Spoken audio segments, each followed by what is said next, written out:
TV. Welcome back and many thanks for staying with us right here on the #1 breakfast show within the country. My name is Romeo Busiku and we're getting into a very fast conversation of the day. Financial planning in the times of COVID-19. With the hard lockdown that was instituted in March, so many companies, big and small, couldn't survive the offset or the onset of the COVID-19 pandemic. We saw so many companies close or at least reduce the hours that the employees were supposed to work on a daily basis. So that meant little money coming into the pockets of the employee, the pockets of the employer, and so forth. So many companies had to shut down. Up to now, some companies are yet to be resuscitated. Some companies are still shut down. Now, to be able to make sense of this on how best you can plan for such risks, COVID-19 and so forth, I do have Timothy Adenaitwe, the Manager, Tax and Legal at Deloitte Uganda, and also Mr. Ronald Amega, the Chairman of the Members Network Panel at the Association of Chartered Certified Accountants. Right here in studio, they join me. Yes, a very good morning, gentlemen. Good morning. Now, I'm going to start with you, Timothy. Could these companies have been much better prepared for the onset of the COVID-19 pandemic and even other risks?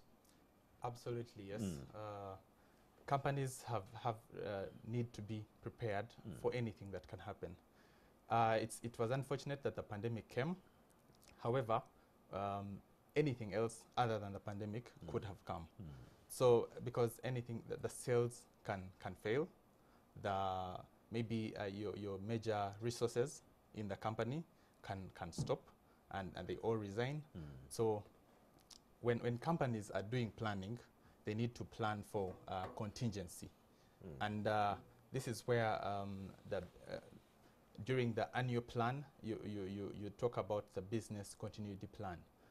Is this business going to survive for the next how many years? And usually it comes back to the point of cash flows. Any company needs to be prepared for the next maybe 3 months. Supposing there's a total lockdown, supposing there's a shutdown of the company. I mean, we about 2 years ago we had a company that failed. There was a fire on the company premises, on the factory. But till today, the company is still running and it's still profitable. So we need to plan for companies, for whatever comes up with the companies, and make sure that they are ready for the next plans. What is usually accepted for planning in terms of resources, companies need to plan for cash flows at least for the next 90 days, for the next 3 months. And make sure that companies can survive. If they don't have revenue, if they don't have, maybe their IT has gone down and there's nothing that can move on, then we need to make sure that for the next 3 months, the company has cash flows to manage. Yeah, yes. Ronald Amega, I've also noticed, and according to some of the financial experts I've been talking to, so many economists, they're saying maybe it's not in the African culture to maybe put up contingency plans to prepare for such risks. When people start up businesses, they just think of continuity. How am I going to make this business thrive for the next 5 years without thinking about the risks you might encounter along the way, if you know what I mean? Yes. Because you're looking at the overview, the overall country like Uganda. We have a contingency fund that is empty. So someone would ask, is it the culture of the Africans not to look at most of these risks? I think you just preempted to my mind, because I've been thinking the same according to what Timothy said. Businesses could have been better prepared, but some risks cannot be anticipated. COVID was one of them. Indeed. One of the challenges we have in this country is that businesses don't insure. Insurance helps you cover some of the risks. Also, the financial planning have reserves that would cover you for at least a minimum of 3 months. That should be a standard operating procedure, but many of us operate on credit, and in operating on credit, we ignore how important it is that some of this credit may not come through, or your customers will not pay you. If your customer doesn't pay you, you're going to be cash strained, and because of the cash flow issues, you're going to try to look for cash. If you can't get the cash, you're going to try to reduce your costs. That whole knock-on effect is not quite good for businesses. And we know that the cost of borrowing is very high. The formal lending can go as high as 23% the banks per annum. And then for the money lenders themselves lend at 30% per month. That's not sustainable for a business. And in these times, that will not be okay. I see. Now, let me also engage Timothy. What are the top 3 business challenges encountered by chief financial officers in this regard during the COVID-19 pandemic? The top 3 challenges in this pandemic, it is all rotating around cash flows. I see. Yes. The first one is raising cash. Given the sort of nearly 6 months of lockdown that companies have gone through, raising cash now is very, very uncertain, because banks are very, they're not willing to give you cash because they need to look at your history. Actually, that also speaks to the history for companies. Companies need to make sure that they have a good credit history with the banks, and make sure that when they are going to borrow, maybe in this period, when they have a good history, then they will get the funds. The other second issue is managing cash flows, because they already have little reserves of cash flows, and they need to make sure that they are prioritizing these cash flows to the right sectors or to the right expenses, and make sure that they're giving, they're prioritizing the right suppliers in this cash flow. The final one is strategy.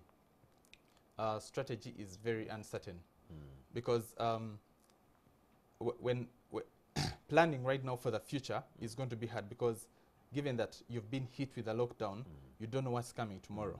So that planning for the CFOs is going to be a little bit hard, because they need to make sure that they are doing all the sensitivity analysis and all the simulation of the financial modeling, and making sure that they are doing, they're planning for whatever scenario that may come in. And because of the COVID-19 pandemic uncertainties, it makes planning very, very hard during this COVID-19 period.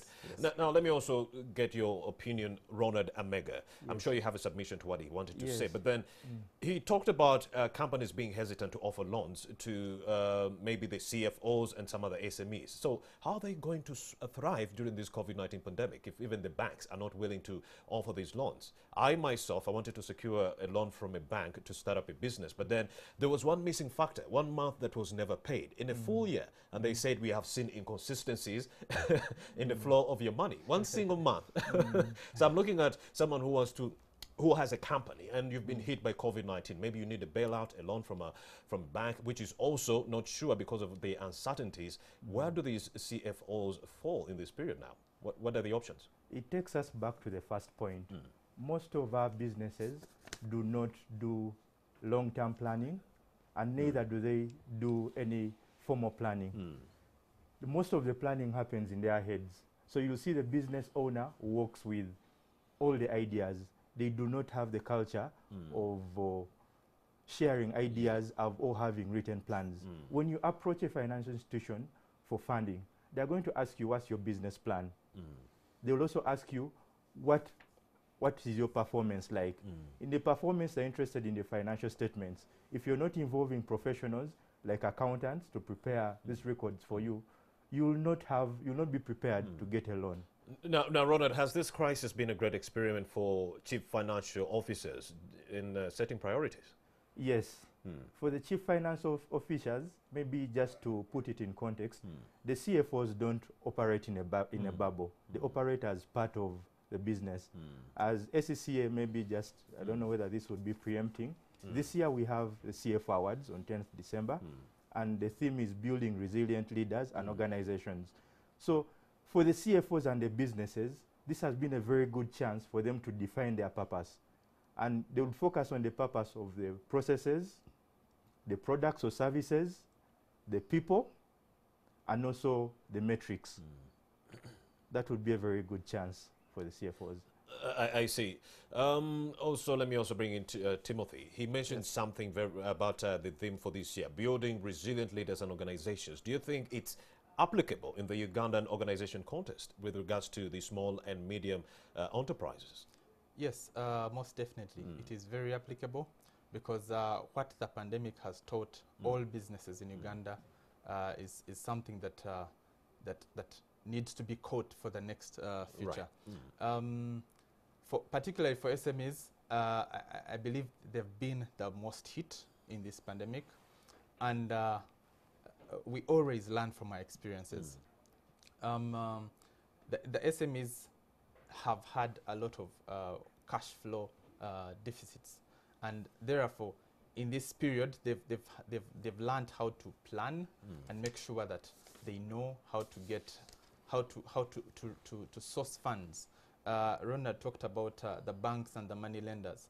The rates are high, so SMEs are going to now plan and make sure that how do I access credit that can sustain my business for the next 1 year. I see. Yes. So going forward, what would you advise firms to do to minimize the risks moving forward? Let me start with you, Ronald. Maybe to minimize the risk, in addition to the formal planning that I've talked about earlier, is for businesses to actually focus on their core strength. Outsource services that you cannot perform efficiently. Because I'll give you an example. Deloitte and Ernst & Young can perform some of the outsourced services. Accounting is one of them. The finance function can be outsourced. These are professionals. Focus on only your core strength, reduce your costs. And then also related to that, look at the future. Do not be caught on the wrong side of history where you're at a competitive disadvantage. The cashless options are here now. Focus on those payments. Look for cheaper lines of credit. Try to, even if you're not going to the bank, you can delay paying your suppliers. Depends on the relationship you formed with them. All right. And Timothy, resolutions going forward, how can they minimize the risks? What I can add from what Ronald has mentioned is tax planning. Many companies forget to plan for taxes and they end up falling in penalties. So they need to plan and make sure that they are compliant, one, but they can also use the maximum period that they have available.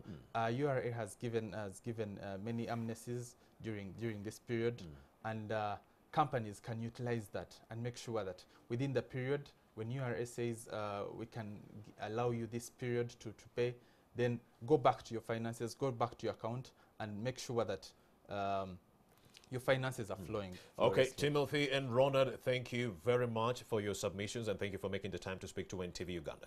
Thank you so much, Romeo. All right. And of course, we are still moving on, and we are going to take another breather and return with another contentious conversation. I do have Nabila Nagai Sempala. She is the incumbent woman MP for Kampala Central and also the founding chief executive officer for the Agency for Transformation, Mr. Morrison Rakakamba. We shall be coming back with that conversation. Keep it here on Morning at NTV.